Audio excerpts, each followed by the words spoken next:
Welcome to Hardly, where each book is distilled into a chronological story, offering you a special journey in just minutes. Today, we study together Arthur Miller's Death of a Salesman, certain private conversations in 2 acts, and a Requiem, in which we probe into how the pursuit of success can blind us to the reality of human needs and relationships, ultimately leading to personal tragedy. Arthur Miller was born in New York City in 1915 and studied at the University of Michigan. Don't go away. Hardly the editor will be right back with the story. Willie Loman is a man in his 60s, worn down by years of chasing dreams that always seem just out of reach. He is a traveling salesman, constantly on the road, yet his success has always been more imagined than real. He believes in the idea that being well-liked is the key to success, something he holds on to despite mounting evidence that the world doesn't operate that way. In his heart, Willie clings to the image of himself as a man of great potential, but reality is proving more brutal than his fantasies. At home, Willie's relationship with his family is central to his dream. His wife, Linda, stands by him, endlessly supportive, though her patience is tested by Willie's growing instability. Biff, the elder son, once adored by Willie, now carries the weight of his father's unfulfilled hopes. Happy, the younger son, is outwardly more successful, but he too is trapped by the same misguided ideals his father feeds on. Willie recalls Biff's high school days, when he was a football star, imagining a future of greatness for him. In those memories, everything seemed possible. When he smiled at one of them, their faces lit up, Willie says, his voice laced with nostalgia. But the present is a different story. Biff, now in his 30s, has drifted from job to job, never quite finding his way. This leaves Willie bewildered and angry, unable to accept that his son might not want the same things he does. He refuses to believe that Biff's rejection of the business world could be a failure of the very dream Willie has dedicated his life to.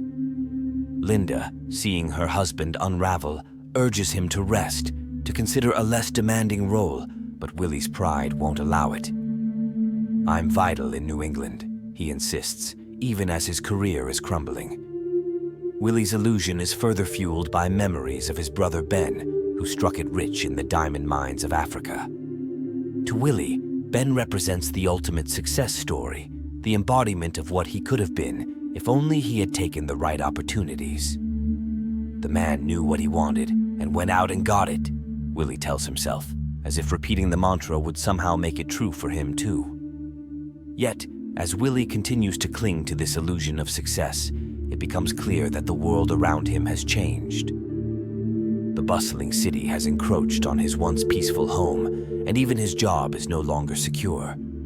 His boss, Howard, cares little for the personal history Willie tries to invoke, leaving Willie feeling more invisible with each passing day. Willie's blindness to reality is not just about himself. It's about the world he expects his sons to inherit.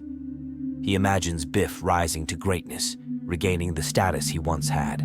But Biff's disinterest in that life is a blow Willie cannot reconcile. The stage is set for the inevitable collapse of this illusion, but at this moment, Willie is still lost in his dreams of what might have been. As we leave this section of Willie's story, we begin to see the cracks forming in his carefully built illusion. His denial of reality is about to face an undeniable truth, setting the stage for the unraveling of everything he holds dear in the next part of his life.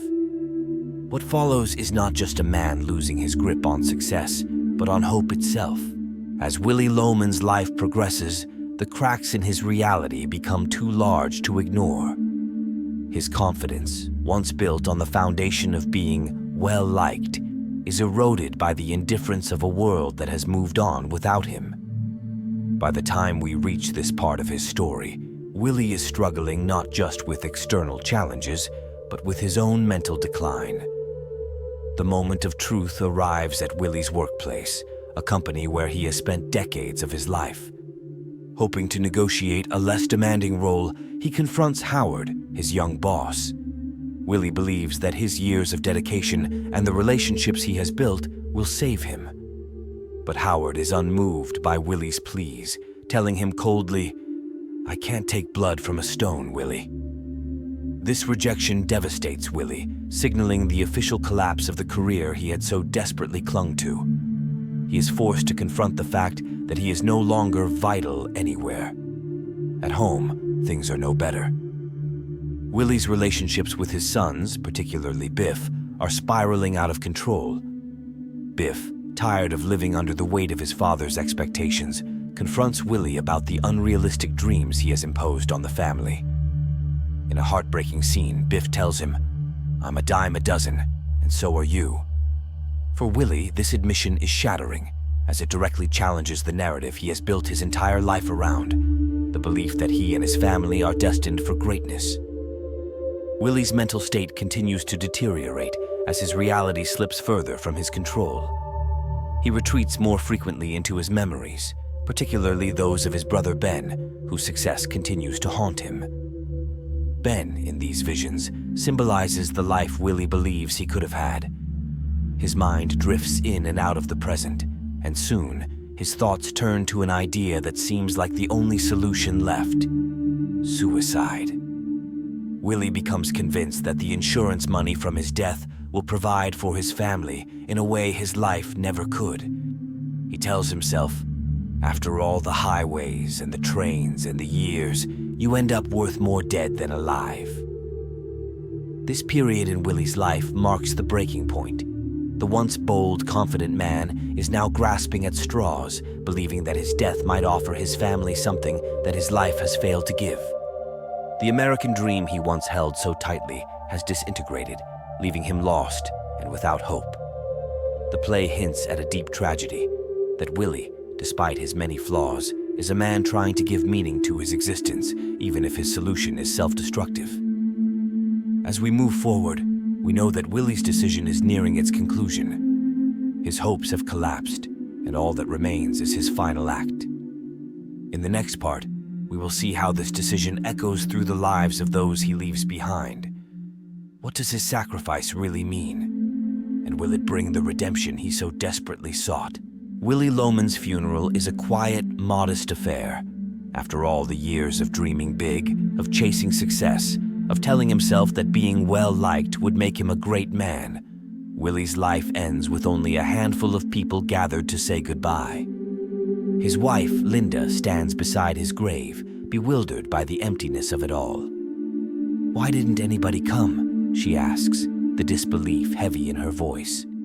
After all, Willie had spent his life believing he was important, that people admired him. But in death, the reality of his isolation becomes painfully clear. Beside her, Biff and Happy stand, both dealing with their father's death in different ways. Biff, having long since understood the futility of chasing Willie's dream, sees his father's death for what it was, a tragic attempt to find meaning through the impossible. He mourns not only the man, but the illusions Willie lived by, recognizing that his father's life was defined by a series of missed connections and misguided beliefs. He had the wrong dreams, Biff reflects, summarizing the lifelong tension between the father who never let go of his fantasies and the son who was always trying to escape them. Happy, on the other hand, remains loyal to Willie's vision. Defiant in the face of his father's death, Happy vows to continue in his footsteps, determined to prove that Willie's belief in the American dream wasn't in vain. "I'm gonna show them all," he declares, echoing the same kind of blind optimism that had led his father to ruin. Happy, unlike Biff, cannot separate himself from the mythology that defined Willie's life. Charlie, Willie's old friend and neighbor, offers a final reflection, one filled with compassion rather than judgment. Charlie understands Willie in a way few others do. He sees the tragedy of a man who fought his whole life to matter in a world that had no place for him. "A salesman has got to dream," Charlie says softly, capturing the essence of Willie's existence. To dream was the only thing that kept Willie going, even when reality consistently let him down. Linda's final moment in this section is perhaps the most haunting. Standing at her husband's grave, she tells him, "We're free. We're free." The words are simple, but they carry the weight of a lifetime. Linda is finally free from the burden of Willie's dreams, but it's a hollow freedom, one that comes too late to offer real solace. This part of the story is a sobering reminder of the cost of dreams that never materialize. Willie's life, driven by a vision of success and admiration, ends in loneliness and confusion. He is a man who couldn't adjust to the realities of the world around him, trapped by a belief in a version of the American dream that was never quite real. In the aftermath of Willie's death, the Requiem serves as both a tribute and a critique, forcing those left behind to reckon with the man and the myths he lived by.